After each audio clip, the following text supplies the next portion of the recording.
Dito nga sana guys, uuwi lang sana ako kaso bigla ako pinasok nitong si Freya. Tapos tingnan nyo yung gagawin niya.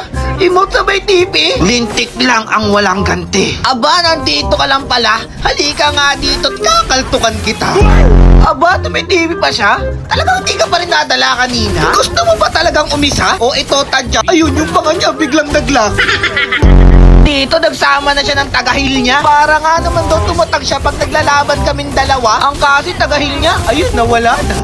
Oops, oops, oops, oops. Konting-konti na lang, Freya. Talagang habol na habol siya. Galit na galit, gustong manakit. Ayun, imbis na makaisa, mukha katuloy na ipit na puwi.